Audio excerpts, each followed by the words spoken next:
Financial statements.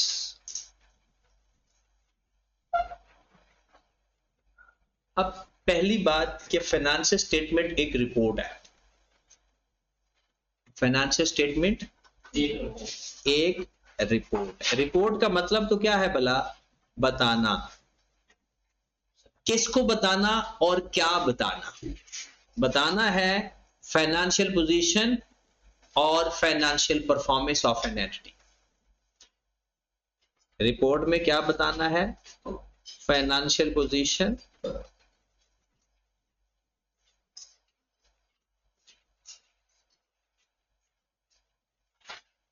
और financial performance.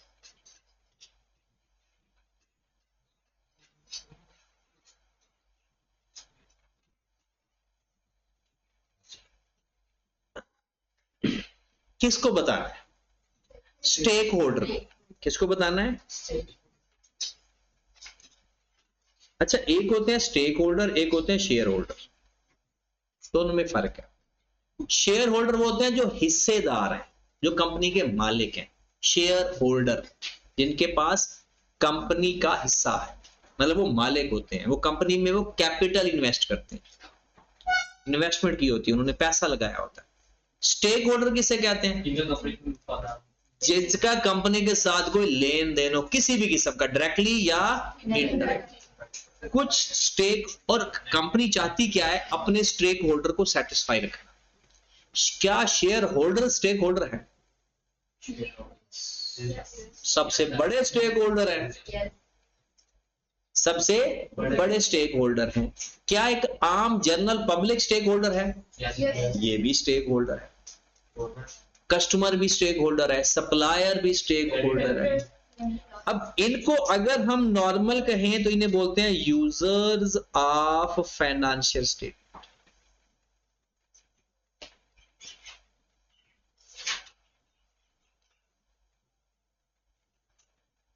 ये वो लोग हैं जो, फिर जाहिर सी बात है, अगर इनका स्टेक है तो फिर ये, अगर इनका कोई मफाद जुड़ा हुआ है तो ये कंपनी के फाइनेंस भी देखेंगे कि कंपनी की हालत क्या है, उनकी फाइनेंशियल पोजीशन क्या है और उसकी फाइनेंशियल परफॉर्मेंस क्या है।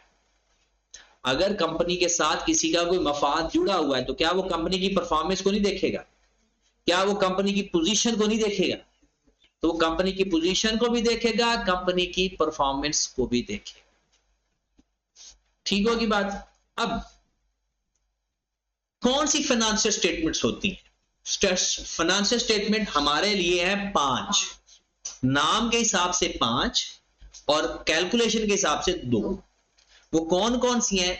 एक है statement of financial position, paper में पूरा लिखना, स्टेटमेंट ऑफ फाइनेंशियल, पता है ना ये statement of comprehensive income, statement of cash flow, statement of cash flow, statement of changes in equity. क्या लिखा हुआ है? Statement of changes in equity. फिर उसके बाद notes to the accounts, notes to the financial statement.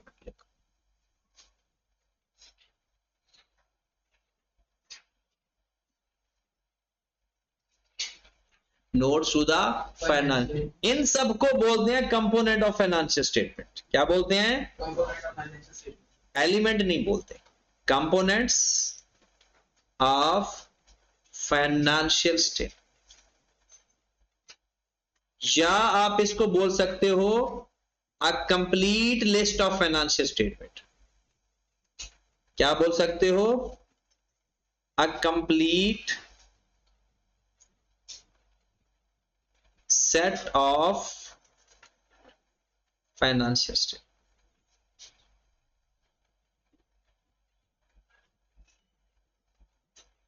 Paper में एक दफा एफएआर के पेपर के अंदर ये सवाल आया हुआ है, उसने पूछा एलिमेंट्स ऑफ फाइनेंशियल स्टेटमेंट बताओ। एलिमेंट्स बच्चों ने यही लिख दिया, तो क्या ये जवाब ठीक था? एलिमेंट्स में क्या होता है? एसेट, लायबिलिटी, इनकम, एक्सपेंस और इक्विटी। तो एलिमेंट्स ऑफ फाइनेंशियल स्टेटमेंट। फिर उसमें 3 एलिमेंट है फाइनेंशियल पोजीशन के और 2 एलिमेंट है एसओपीएल के। ठीक होगी बात? Next,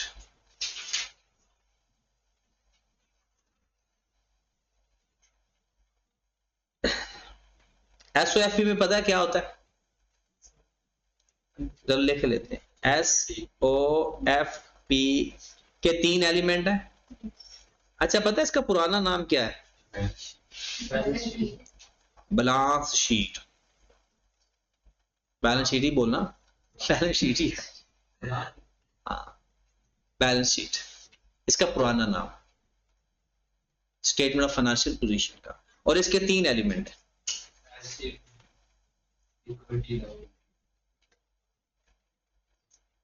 asset, liability, equity. So statement of comprehensive income.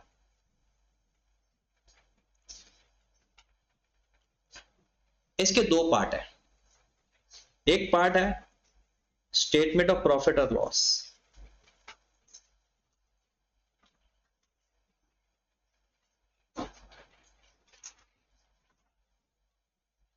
ये पेपर में आ सकता है। स्टेटमेंट ऑफ कंप्रीहेंसिव के 2 हिस्से हैं, एक है स्टेटमेंट ऑफ प्रॉफिट और लॉस, एक है अदर कंप्रीहेंसिव इनकम।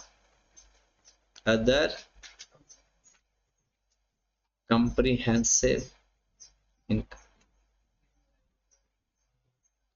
इसको ओसीआई भी बोलते हैं।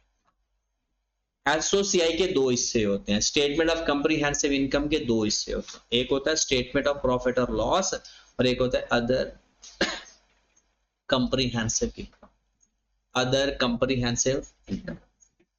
स्टेटमेंट ऑफ प्रॉफिट और लॉस में मतलब प्रॉफिट और लॉस लिखा होता है, मतलब इनकम और एक्सपेंस। कौन से इनकम एक्सपेंस? जो बिजनेस को चला के हासिल हो रहे, जो बिजनेस चलाकर पैसा मिल रहा है और बिजनेस चलाने के लिए जो पैसा खर्च हो रहा है, वहां से जो काम हो रहा है उसमें क्या होता है? स्टेटमेंट ऑफ प्रॉफिट और लॉस। ये जो अदर कंप्रीहेंसिव इनकम है, ये ऑपरेशन से नहीं आता पैसा। ऑपरेशन से मुराद है बिजनेस चला के, ये बिजनेस से नहीं पैसा आ रहा होता। ये पैसा आपका अदर, मतलब आपने गाड़ी खरीदी थी 5 लाख की, मार्केट में गाड़ियों की कीमतें बढ़ गई, आप वाली गाड़ी 12 लाख की हो गई।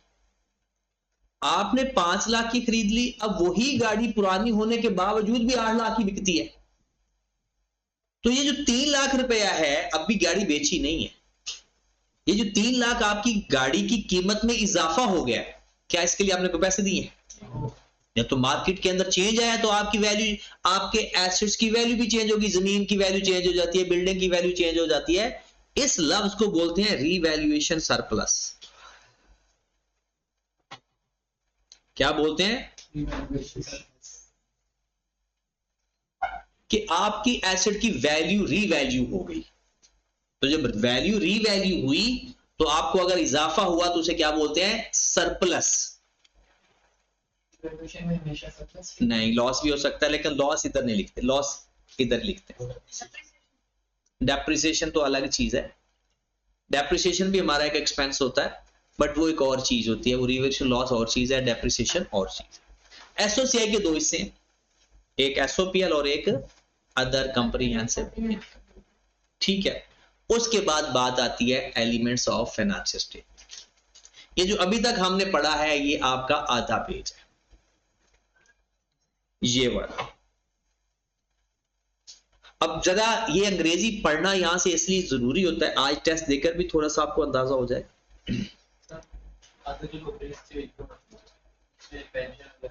नहीं नहीं, ये और चीजें हैं वो। बिल्कुल, पेंशन बिजनेस को थोड़ी मिल रही होती है। अगर वो बंदे की इनकम वो टैक्सेबल के लिए काम होती है, हम बिजनेस के अकाउंट्स बनाते हैं।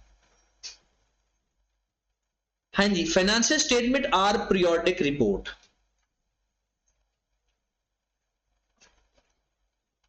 of an entity, provide its stakeholder with necessary information for their decision making need ये डेफिनेशन है फाइनेंशियल स्टेटमेंट। फाइनेंशियल स्टेटमेंट एक पीरियोडिक रिपोर्ट है। पीरियोडिक से क्या मुराद है? हर साल के एंड पे। किसको प्रोवाइड की जाती है? स्टेक होल्डर्स को। क्यों प्रोवाइड की जाती है? ताकि अगर उन्होंने कोई फैसला लेना है तो इसको देख के उनको पता चल जाएगा और वो आराम से अपना कोई डिसीजन ले सकते हैं। तो फाइनेंशियल स्टेटमेंट क्या है? फाइनेंस, अब इसमें चार बातें पूरी करनी है। फाइनेंशियल स्टेटमेंट एक पीरियोडिक रिपोर्ट है, प्रोवाइड टू स्टेक होल्डर, और ताकि to provide necessary information for making the decision. पता चला? कोई बता सकता है? कौन बताएगा? अरीबा। फाइनेंशियल स्टेटमेंट एक पीरियोडिक रिपोर्ट है, स्टेक होल्डर को प्रोवाइड की जाती है। स्टेक होल्डर देते नहीं है, स्टेक होल्डर को provide, to provide stakeholder information provide करते हैं ताकि वो अपना कोई फाइनेंशियल डिसीजन ले सके। ठीक होगी बात? द टर्म एंटिटी, एंटिटी किसे कहते हो? वो शुरू से पढ़ा था, पहले दिन एंटिटी का लफ्ज पढ़ा था। एंटी ऑर्गेनाइजेशन को कहते हैं, एक एक्टिविटी को कहते हैं। The term entity is used to any type of organisation which do accounting, जिसकी अकाउंटिंग हो रही है वो एंटिटी है। अब एंटिटी दो तरह से होती है, ट्रेडिंग और नॉन ट्रेडिंग। जो ट्रेडिंग एंटिटी होती है वो ऑर्गेनाइजेशन कहते हैं, और जो नॉन ट्रेडिंग होती है उसे कहते हैं नॉन प्रॉफिट ऑर्गेनाइजेशन। वो कहते हैं बिजनेस, कंपनी, बैंक, चैरिटी, ये सारी एंटिटी है। कंपोनेंट ऑफ फाइनेंशियल स्टेटमेंट में आ जाओ जरा। कंप्लीट सेट के अंदर पोजीशन, इनकम, ये सारा आपने खुद लिख देना। फाइनेंशियल पोजीशन पे है। Statement of financial position also called balance sheet, किसके बारे में रिपोर्ट देती है? इसमें सबसे ज्यादा इंपॉर्टेंट ये लफ्ज है, एट अ पर्टिकुलर डेट। आपको याद है एसओएफपी के अंदर क्या लिखते थे? As at. इसका मतलब होता है उस दिन की बात हो रही है। अगर मैं सपोज दैट आपसे कहता हूं आपके पास कितने पैसे हैं, आप कहते हो जी 10,000, मैंने कहा दिखाओ, आप कहते 10,000 तो नहीं है, मेरे पास परसों था, तो ये क्या एज एट है? नहीं। तो पोजीशन हमेशा एज एट बताई जाती है। कंपनी की पोजीशन उस दिन क्या है वो बताई जाती है। हो सकता है साल के शुरू में कुछ और हो, दरमियान में कुछ और हो, तो हमने किस दिन की बतानी होती है? साल के एंड पे क्या है। जो कंप्रीहेंसिव इनकम है ना, वो बताई जाती है फॉर द पीरियड। इसके कितने हिस्से हैं? स्टेटमेंट ऑफ प्रॉफिट और लॉस, जिसमें लिस्ट ऑफ इनकम एक्सपेंस होती है, और statement of other comprehensive income, list of gain या losses arisen in the period not in the syllabus. Elements. अच्छा, एक इसके अंदर ना इस्तेमाल हो रहा है यहां से accounting equation, asset is equal to liability plus equity. इसका लेक्चर हमारा कल का है, और कल भी फर्स्ट टाइम का। अकाउंटिंग इक्वेशन प्रॉपर एक लेक्चर है पूरा। कहते हैं इसके फाइनेंशियल पोजीशन के 3 एलिमेंट होते, बल्कि statement of financial position consist of 3 element, asset, liability और इक्विटी, और statement of comprehensive income has 2 element. अब हम इसके, अब आप जो पढ़ते हो वो पढ़ते हो, एसेट की डेफिनेशन हमने पढ़ा दी, एक करंट होते हैं, एक नॉन करंट होते हैं, वही बात लिखी हुई है। लेकिन अब हमने जो देसी लैंग्वेज इस्तेमाल करते थे उसको स्टैंडर्ड में कन्वर्ट कर। ठीक है, सबसे पहले एसेट में 3 खूबियां होनी चाहिए।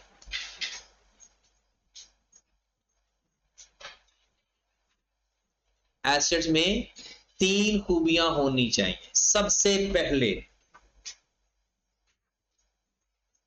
Present economic benefit,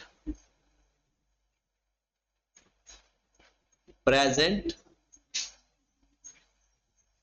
economic benefit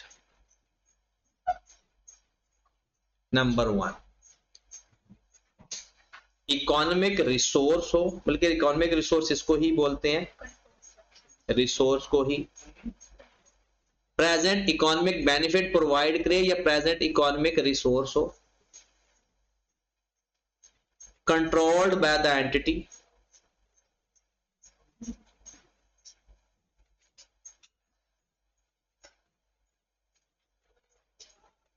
as a result of past event.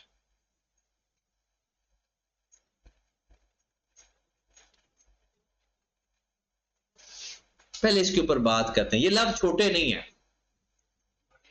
बड़े हैं, इनके मतलब बहुत बड़े।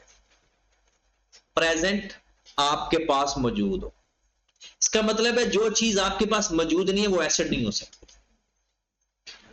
इकोनॉमिक रिसोर्स मतलब वो बेनिफिट भी देता हो। जो चीज आपके पास मौजूद है लेकिन आपको बेनिफिट नहीं दे रही तो वो भी एसेट नहीं है। प्रेजेंट इकोनॉमिक रिसोर्स, आपके पास कोई ऐसी चीज मौजूद है जो बेनिफिट प्रोवाइड कर सकती है तो वो एसेट है, वरना नहीं। Controlled by the entity, control भी आपका हो। ऐसा ना हो कि मिसाल के तौर पर आप किसी की गाड़ी किराए पे लेकर जा रहे हैं, वो आपको बेनिफिट तो दे रही है, क्या आपका कंट्रोल है उसके ऊपर? मिसाल के तौर पर आप गाड़ी एक लेकर किराए पे चलाते हो या घर किराए पे ले रहे हो, क्या वो प्रेजेंट है, आपके पास मौजूद है इस टाइम? बिल्कुल है। क्या वो आपको कोई बेनिफिट दे रहा है? बिल्कुल दे रहा है, आप रह रहे हो उसमें तो बेनिफिट ही है। क्या कंट्रोल है आपका? कंट्रोल नहीं है आपका, तो फिर वो एसेट भी आपका। As a result of past event का मतलब भला क्या है? सपोज दैट आपने कहना मैंने कल गाड़ी खरीदनी है, तो क्या मैं इसको व्हीकल एसेट मान लूंगा? नहीं। As a result of past event, जिस दिन आप उसको अपना एसेट कह रहे हो उस डेट से पहले खरीदा हुआ होना चाहिए, उस टाइम कंट्रोल भी होना चाहिए, आपके पास प्रेजेंट भी होना चाहिए और वो खरीदा हुआ भी होना चाहिए और वो बेनिफिट भी दे। अगर हमारे पास कोई एसेट है हम उसको यूज नहीं कर रहे हैं, मगर हमने अपना एसेट रखा हुआ है, हाँ, तो क्या वो बेनिफिट दे सकता है? दे सकता है, तो फिर एसेट है। आपके पास खाली पड़ा हुआ है, आप इस्तेमाल नहीं कर रहे, लेकिन वो प्रेजेंट है, इकोनॉमिक रिसोर्स है, कंट्रोल भी आपका है, as a result of past event है, तो वो आपका एसेट है, चाहे इस्तेमाल करो या ना करो। सर लीज पे जो मशीन दी जाती है उसका कंट्रोल तो? हाँ, लीज के बारे में सुन लें, कुछ आगे जाकर हम पढ़ेंगे IFRS 16 के अंदर। वो कहता है जो लीज वाला एसेट है ना, उसका जो कंट्रोल है वो किसके पास होता है? लेसी के पास होता है। क्या होता है? लेसी के पास। मिसाल के तौर पर आप गाड़ी लेते हो किस्तों पे, तो क्या लेसर आपको कुछ कह सकता है? बैंक कह सकता है गाड़ी ऐसे नहीं चलानी, ऐसे चलानी है? सारा कंट्रोल आपका है। बेनिफिट कौन ले रहा है? किस्तें वो ले रहे हैं, लेकिन इस्तेमाल करके उस एसेट का फायदा कौन ले रहा है? हम ले रहे हैं, उसके ऊपर खर्चा कर रहे हैं और उससे बेनिफिट ले रहे हैं। उसके रिस्क एंड रिवार्ड हमारे हैं, रिस्क भी हमारे हैं, रिवार्ड भी हमारे हैं। और as a result of past event हम पहले एग्रीमेंट भी कर चुके हैं। हाँ, उसमें उसका नाम, जैसे आपने व्हीकल लिया है ना लीज पे, उसको व्हीकल नहीं कहते, बस उस एसेट का नाम है, अब आकर चेंज हुआ, पहले व्हीकल ही कहते थे। राइट ऑफ यूज, ये एसेट का नाम है। जितने एसेट लीज पे लिए जाते हैं ना, कि जब तक किस्तें नहीं पे करो तब तक उसको अपना नाम क्या लिखोगे? Right of use. ठीक है, चले जी। फिर आपको पता है एसेट दो टाइप के होते हैं, करंट और करंट किसे कहते हैं? वो जो नॉर्मल ऑपरेटिंग टाइम के अंदर, नॉर्मल अकाउंटिंग पीरियड के अंदर कैश में कन्वर्ट हो जाए, रियलाइज हो जाए या सेटल हो जाए, उसे बोलते हैं करंट एसेट। और जो मोर देन 1 ईयर में जाएगा उसे बोलेंगे नॉन करंट एसेट। ठीक है, तो अब इसमें 3 बातें कौन सी हैं? तो नुमान ही बता देता है एसिड की 3 बातें। पहली बात वो होना चाहिए, और दूसरा ये होना चाहिए, तीसरा दोनों होना चाहिए। इसका मतलब क्या है? हमारा अपना होना चाहिए, हमारा हमला होना चाहिए? अपना होना चाहिए नहीं, प्रेजेंट इकोनॉमिक रिसोर्स का ये इकोनॉमिक रिसोर्स होता है बेनिफिट देता हो, कोई आमदनी का जरिया हो, कोई बेनिफिट दे, हमें सर्विसेज दे। हाँ, हमें सर्विसेज, हम उससे कोई बेनिफिट ले रहे हो, ले सकते हो। दूसरी क्या? Controlled by the entity, controlled by, तू जब तक तू सुनेगा नहीं, आपको पता है कि जब लोग ये कहते हैं कि पेपर फेल क्यों होते हैं, पेपर फेल तब होता है जब बंदे ने कोई सुना ही ना हो। क्या सुना था? यही सुना था, मतलब सारा आता है, तो फिर क्या नहीं आता? अच्छा चलो, करंट एसेट की डेफिनेशन क्या है? प्रेजेंट इकोनॉमिक रिसोर्स कंट्रोल भी and control by the entity as a result of past event. और वो दो टाइप के होते हैं, करंट और नॉन करंट होते हैं। करंट वो जो 12 महीनों के अंदर अंदर बेनिफिट दे दें, कंज्यूम हो जाए या रियलाइज हो जाए, और जो 12 महीनों से ज्यादा टाइम तक बेनिफिट देंगे उसे हम बोलेंगे नॉन करंट। ये जो 12 महीने हैं इसको बोलते हैं normal accounting period, normal accounting cycle, इसे क्या बोलते हैं? Normal accounting cycle. ठीक होगी बात? एक लाइन और लिखी हुई है बुक के अंदर, आ जाए जरा ये चीज, an asset is something business owns and control and is available या will be available for use in the business. Asset is something that is controlled and owned by the entity, उसको available हो या will be available for use in the business, available या will be available। अगर उसके पास available है, वही है ना, आप इस्तेमाल कर रहे हो या आपके पास मौजूद है, आप इस्तेमाल कर सकते हो, लेकिन उसके लिए आपके पास मौजूद होना जरूरी है। ये तीन बातें होना जरूरी है। Present economic resource controlled by the entity as a result of past. तो एसेट इज समथिंग, एसेट वो चीज है जो बिजनेस ऑन भी करता है, कंट्रोल भी करता है, उसके पास अवेलेबल या will be available for use in the business. Current assets कहते हैं कि इकोनॉमिक बेनिफिट देगा शॉर्ट टर्म तक, और नॉन करंट जैसे कैश और रिसीवेबल है। और नॉन करंट एसेट है long useful life, benefit from an entity over the period of. हमने इसको विद चैप्टर नंबर 10 पढ़ना है हमेशा, with chapter number 10। Chapter number 10 के अंदर भी करंट और नॉन करंट एसेट की डेफिनेशन लिखी हुई है। जैसे मैंने आपको कहा था ना कि 12 महीनों के अंदर रोटेटिंग साइकिल होगा, सारा वो उधर लिखा होगा। तो जब भी आपने करंट नॉन करंट एसेट को, या तो इसको उधर जाकर लिख लेना या वहां की डेफिनेशन यहां पर लिख लेना, ताकि जब भी करंट और नॉन करंट की डेफिनेशन पढ़ो मिला के पढ़ो। ये तो था हमारे पास एसेट। लायबिलिटी भी ऐसे ही है। प्रेजेंट ऑब्लिगेशन क्या है? वो क्या था? एसेट क्या था? वो था प्रेजेंट इकोनॉमिक रिसोर्स, ये है प्रेजेंट ऑब्लिगेशन। वो था कंट्रोल्ड बाय द एंटिटी। ठीक है ना? इसमें क्या होता है? Transfer of resource. मतलब क्या है?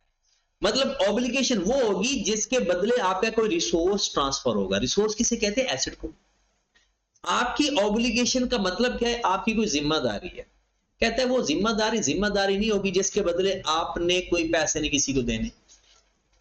जिम्मेदारी तब बनेगी ना कल को, या तो उसको पैसे दो या कोई अपनी जिम्मेदारी खत्म करने के लिए कोई ना कोई कैश दो, बैंक दो, कोई एसेट दो, कोई स्टॉक दे दो, कुछ ना कुछ दो। क्या दोगे? लायबिलिटी के बदले लायबिलिटी दोगे या लायबिलिटी के बदले कोई रिसोर्स दो? रिसोर्स के बगैर तो लायबिलिटी खत्म ही नहीं हो सकती। हाँ, ये पाकिस्तान वाहिद मुल्क है जो कर्जा लेने देने के लिए कर्जा लेता है, बल्कि उसका इंटरेस्ट देने के लिए भी कर्जा ले लेता है, और जरी शर्म नहीं आती कि हमारे ऊपर इतना कर्जा हो जा रहा है। हम कुछ तो प्लानिंग करें, कुछ तो मैनेजमेंट करें।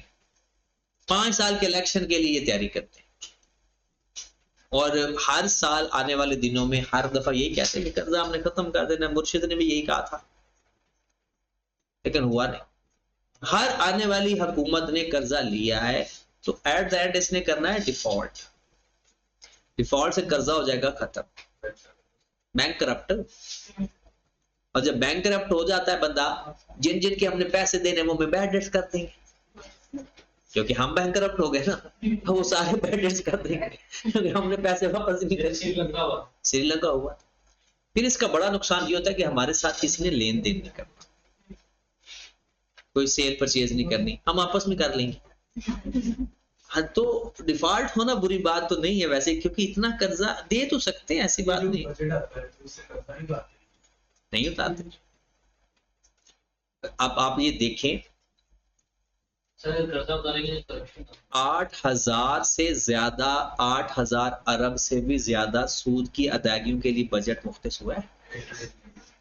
अब इंटरेस्टिंग बात देखिए, 8,000 और जो हमारे डिफेंस के ऊपर आया वो 3,000 बजट, 3,000 मतलब 300 कह रहे हैं। अब आ जाए एजुकेशन, हेल्थ, बाकी वो 100 से भी कम, कोई 92 है, कोई 84 है, कोई 80 है। तो हमारा एजुकेशन सिस्टम कैसे करो? 8,000 अगर बच जाए हमारा, तो हमारा डिफेंस पे भी, वो सारा डिफेंस पे लगा देंगे वैसे, लेकिन फिर भी हमारे हिस्से में भी कुछ ना कुछ परसेंटेज बच जाए। मतलब हमारा ओवरऑल जितना भी बजट है, मोर देन 50% तो सूद पे चला गया। और यही सबसे बड़ा, और हाँ, आने वाली हुकूमत इसकी प्लानिंग नहीं करती खत्म करने की, कि हमने इसको कंट्रोल कैसे करना है, क्योंकि इनकी याशियां खत्म होती हैं। आज अगर ये बिजली को कंट्रोल करना चाहे ना, कर सकते हैं, सारे टैक्स से बिजली के बिलों में ले रहे हैं। अगर बिजली के बिलों में टैक्स नहीं दे, तो ये जो इतना शाहाना लाइफ गुजारते हैं हमारे ब्यूरोक्रेट्स, हमारे सियासतदान, ये कैसे लाइफ इनकी मेंटेन हो पाए? पाकिस्तान इजीली मैनेज हो सकता है आराम से, अगर थोड़ा सा ईमानदारी, थोड़ी सी ईमानदारी। देखिए, आपके ख्याल में पूरी दुनिया के अंदर करप्शन होती है? बिल्कुल होती है। इंडिया में अक्सर ज्यादा होती है, गवर्नमेंट उसमें करप्शन के लेवल में फर्क है बस। वो करप्शन करते हैं, लेकिन उस करप्शन में मुल्क का नुकसान नहीं होने देते। हमारे लोग मुल्क का नुकसान करते हैं। वो एक न्यूज़ देख रहा है, उसमें कहते हैं, देश कहता है कि मैंने बनाया ब्रिज, इस वजह मैंने बंगला बना दिया। बाकी सारी साजिश बस अगली बार वो आता है, अक्सर कहते हैं इतना प्यारा घर कैसे बना दिया, कहते हैं वहाँ पर ब्रिज बना था, ब्रिज नहीं बना, मेरा घर बन। तो ऐसे ही होता है। हमारे यहाँ ना मुल्क का नुकसान करते हैं, जिसकी वजह से प्रॉब्लम।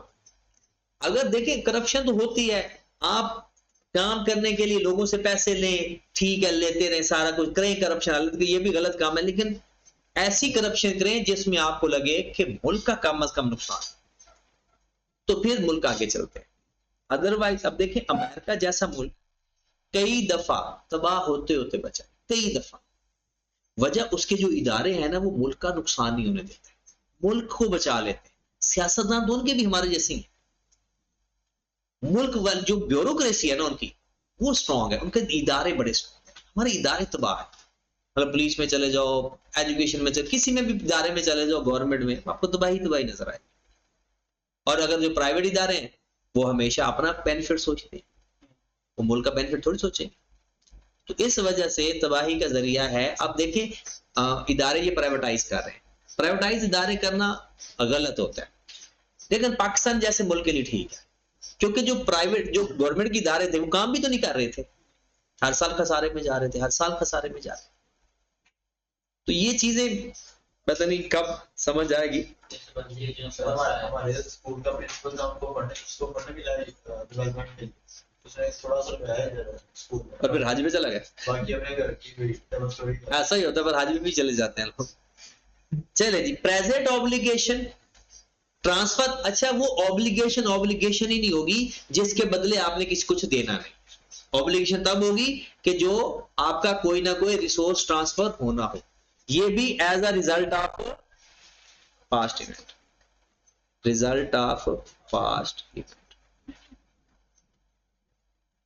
मतलब बिजनेस ने एक और डेफिनेशन में लिखी हुई, पेपर में भी आई हुई है, वो कहता है liability is something owed by the business या टू द बिजनेस।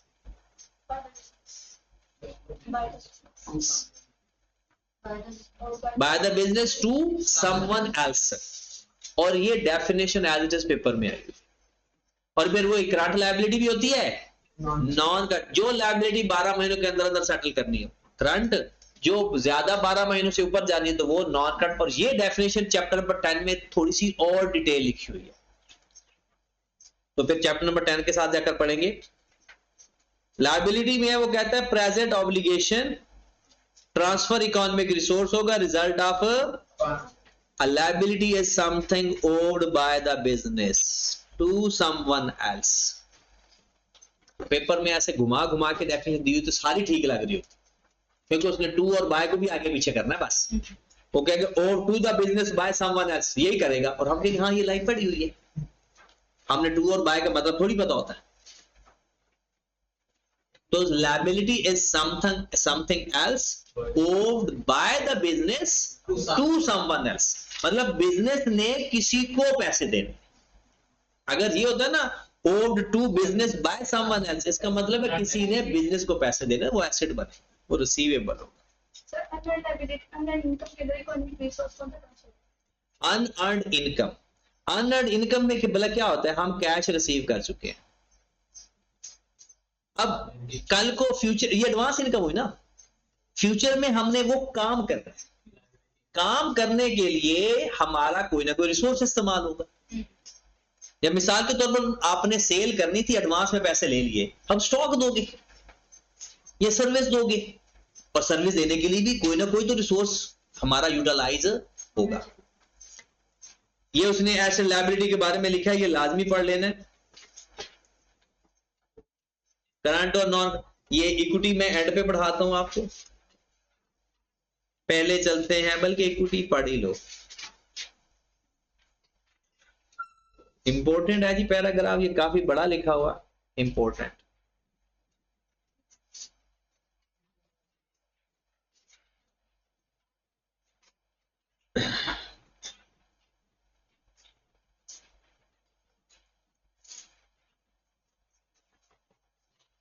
अच्छा, इक्विटी एक अकाउंटिंग इक्वेशन अभी हमने ऊपर भी देखी थी, एक दफा दोबारा भी मैं लिखवा देता हूं।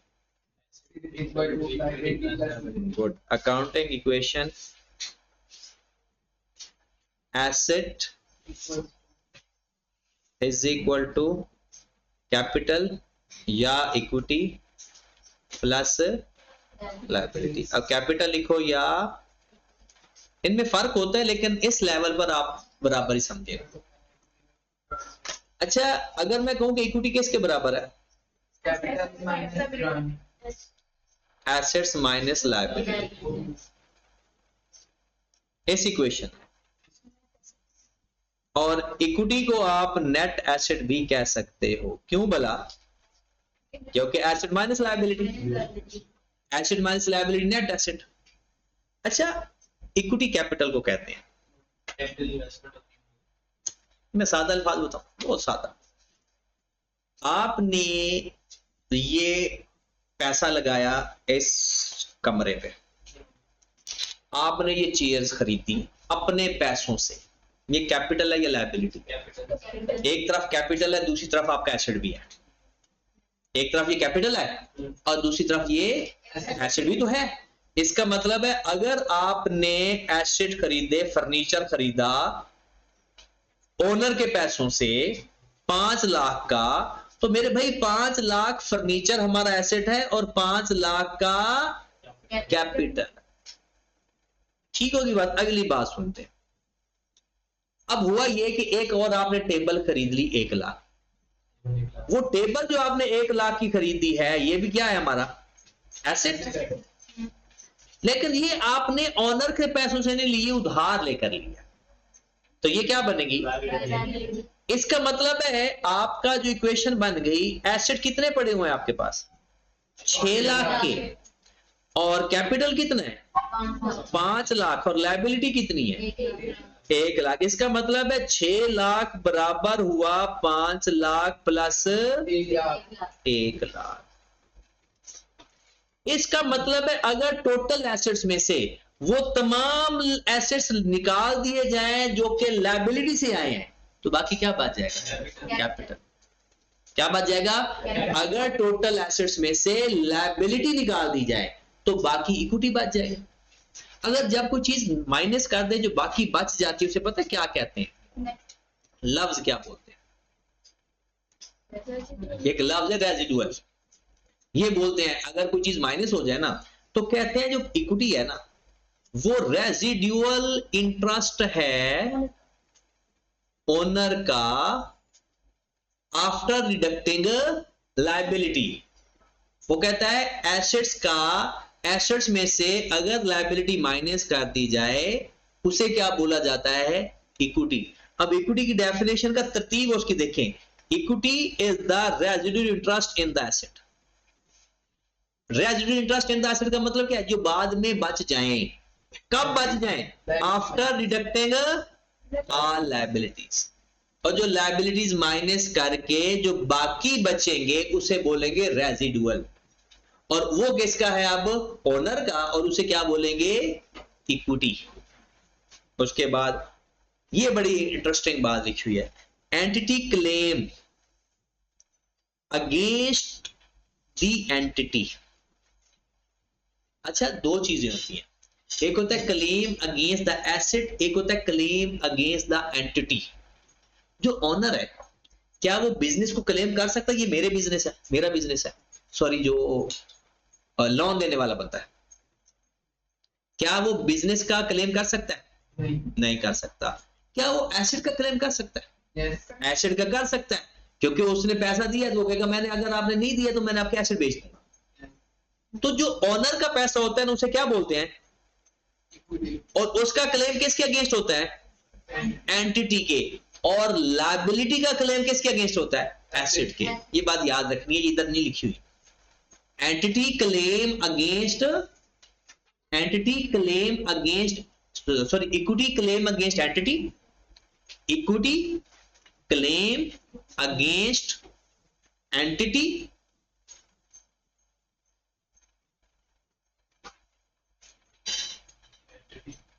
और लायबिलिटी क्लेम अगेंस्ट एसेट, और लायबिलिटी क्लेम अगेंस्ट एसेट।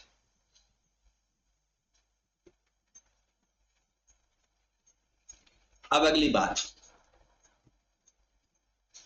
अच्छा ऑनर को क्या मिलता है? प्रॉफिट। प्रॉफिट और जो प्रॉफिट मिलता है उसे क्या बोलते हैं? डिविडेंड। डिविडेंड। लेकिन क्या एक बिजनेस को प्रॉफिट नहीं हुआ तो क्या ऑनर केस कर सकता है अपने बिजनेस को, मेरे मुझे प्रॉफिट नहीं हुआ? नहीं। और अगर हम इंटरेस्ट ना दें लायबिलिटी वाले को, वो कर सकता है। इसका मतलब है डिविडेंड देना बिजनेस की ऑब्लिगेशन नहीं होती। आगे ये लिखा हुआ है, entity has no obligation to pay या distribution of the profit to its shareholder. Dividend pay करना कोई ऑब्लिगेशन नहीं है। हाँ, एंटिटी देती है प्रॉफिट, डिविडेंड देती है अपने ओनर्स को, शेयर होल्डर को, लेकिन उसकी कोई ऑब्लिगेशन, कल को अगर वो ना दे तो उसके ऊपर केस नहीं हो सकता कि भाई मेरे डिविडेंड नहीं दिया।